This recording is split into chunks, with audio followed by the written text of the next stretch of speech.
Stop. Somewhere around age 43. A man walks into his garage at 11 p.m. He looks at the boat he financed last spring. He looks at the truck parked next to it. And he quietly thinks to himself, I think I am doing pretty well. His paycheck has never been bigger. His job title has never been longer. His kid just made the travel baseball team. That costs as much as a used Honda Civic. By every visible measure. This is success. Here is the part nobody tells him. The man standing in that garage, statistically speaking, is in the single most financially dangerous decade of his entire life. Not his 20s when he was broke. Not his 30s when he was tired. His 40s. The decade that looks like the win is actually the decade that quietly costs him his retirement. Today, we are walking through the traps that the 40s set up for men. So cleanly that most of them do not even realize they are standing in one. Stick with me for 10 minutes. This could save your retirement. Let us start with the trap that funds every other trap. The Bureau of Labor Statistics. Men's best peak weekly earnings happen between ages 45 and 54. That is the data. Not opinion. The number on your paycheck is mathematically as good as it will ever get. And your brain interprets that as, okay, this is who I am now. This is the new baseline. So you start spending like it. Here is the problem. Vanguard publishes a report called How America Saves. The average savings rate, including employer match, is about 14%. That means the other 86% of peak income is getting consumed in real time by a lifestyle that is being calibrated to this exact paycheck. You might be thinking, but I have been working for 20 years. Surely my retirement account looks reasonable by now. Here is where it gets uncomfortable. The median 401k balance for participants aged 45 to 54? $67,796. $67,000. Half of working men in their 40s have less than that saved for retirement. At peak earnings, with 20 years left. This is a financial optical illusion. The income looks like wealth.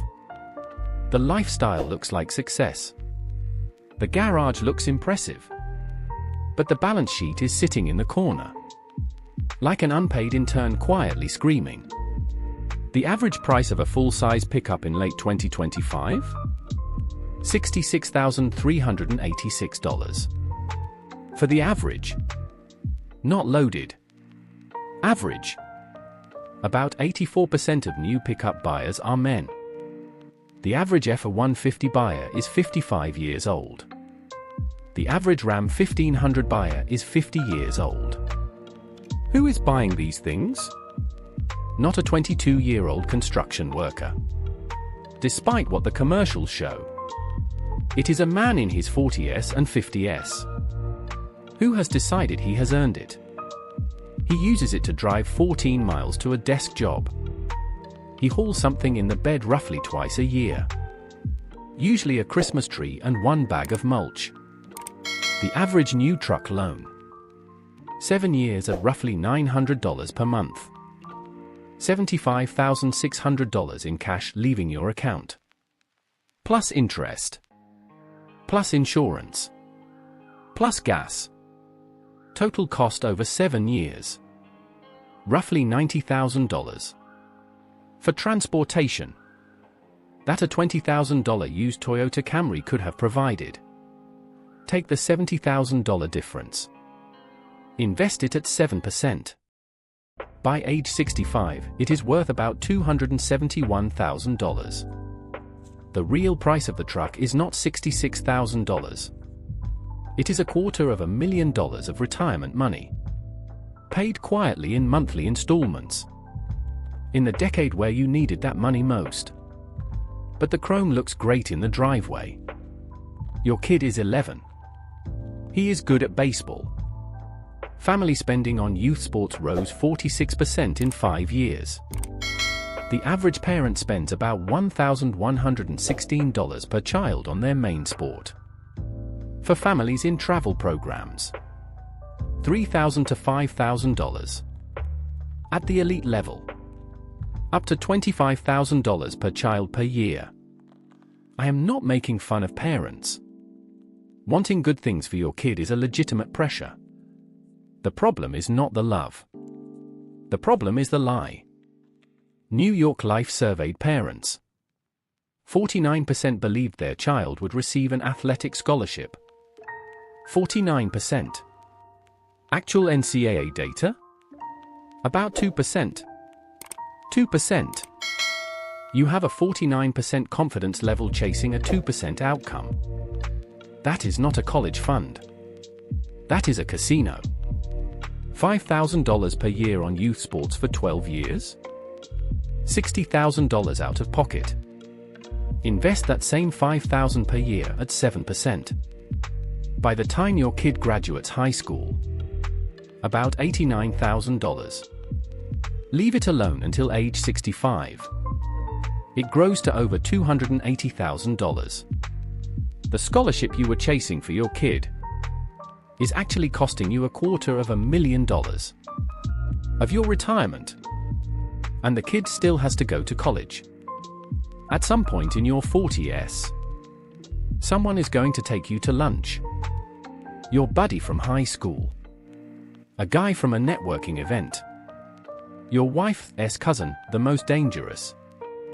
And they are going to pitch you whole life insurance. Permanent life insurance. Cash value. Infinite banking. All the same product wearing different hats. Here is the math. A healthy 40-year-old man can buy a 20-year term life policy with a $500,000 death benefit for about $334 per year. The same coverage in whole life? About $6,387 per year. That is roughly 19 times more expensive. For the same death benefit. To the same family. On the same body. The plan. Buy the term policy for $334. Take the $6,053 difference. Put it into an S&P 500 index fund every year. For 20 years at 7%. That is roughly $248,000 sitting in your account. Yours. Liquid.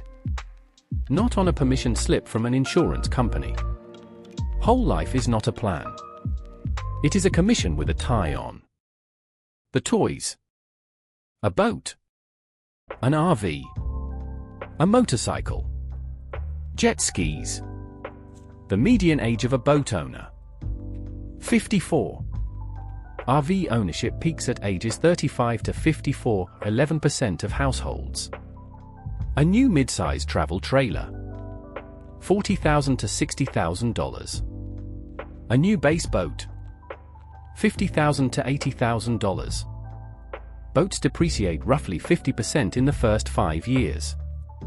They cost money to insure, store, launch, fuel, repair. The boating community has a saying. The 2 happiest days of a boat owner's life are the day they buy it and the day they sell it. A $50,000 boat over 5 years. With depreciation, maintenance, slip fees, and insurance, will quietly cost you about $50,000 more than you think. Invest that same amount to age 65 at 7%. It is worth about $190,000. The boat does not owe you anything. But it also does not owe you retirement. A study of 35,000 households. Men traded 45% more often than women. And earned annual returns that were 1.4 percentage points lower per year. Single men traded 67% more than single women. And underperformed by 2.3% per year. Over 25 years, that gap costs roughly 22% less wealth at retirement. For doing more work. By your 40s, you usually have enough money in the account. That you actually have something to mess with. 20-year-old you had $1,400. Could not do much damage. 40-year-old you has $180,000. And a strong opinion about lithium stocks. And sports betting. 52% of men aged 18 to 49 now have an active sportsbook account on their phone. Half of working-age men. $20 a week on Sunday games? $1,000 per year. Invested for 20 years at 7%. About $43,000. Not life-changing money. But also not nothing. You are 45. The house feels small. You start looking at houses. You find a bigger one. The rate is not great. But the dream is good. You sign a fresh 30-year mortgage. At age 45. You just agreed to make house payments until you are 75 years old. You walk into retirement. Still owing the bank money on a house. Or worse. You do a HELOC. The average HELOC balance hit roughly $45,000 in 2024. Over $400 billion in HELOC balances outstanding. People are pulling equity out of their houses. To fund kitchens. Trucks. Vacations. Kids to college. Converting an appreciating asset, the house, into a depreciating asset, the truck. That is not refinancing. That is a really expensive yard sale. Yeah, I have not saved as much as I should have. But I am at peak earnings now. I can really pile it in over the next 20 years. I have time. I will catch up. You are 45. You have the median $68,000 saved. You commit to maxing out your 401k. $24,500 per year. Every year. No skipping. Invest in a low-cost index fund at 7%. In 20 years, age 65, you will have about $1.27 million. Adjusted for inflation. About $700,000 in today's money. Fidelity's guideline. 10 times your salary by age 67. For a $100,000 earner. $1 million in today's money. You are still short. Doing everything right. Starting today. The catch-up window is real. But it is narrow. Every year you delay starting to take this seriously is a year you will never compound back. Why does nobody warn men about any of this? Because everyone profits from you not knowing. The truck dealer profits. The insurance agent profits. The youth sports complex profits. The mortgage broker profits. The sportsbook profits. The boat dealer profits. The whole machine is calibrated beautifully to convert the peak earning years of the American man into other people's revenue. The good news is the math is symmetrical. The same compound interest that destroys you when you ignore it works in your favor the second you respect it. Your 40's are not doomed. They are just leveraged. Everything you do has a bigger effect in both directions. Because the time horizon is shorter. And the income is bigger. Here is what you will do right now. 1. Calculate how much you are actually saving. Not how much you think. How much actually? 2. Pick one thing from this video that you will not buy this year. The truck. The boat. Whole life. And put that money into investments instead. 3. Hit subscribe. Because the algorithm will not show you the next video if you do not. 4. Send this video to one man in your life who says, I deserve this. Tell him. You do deserve it.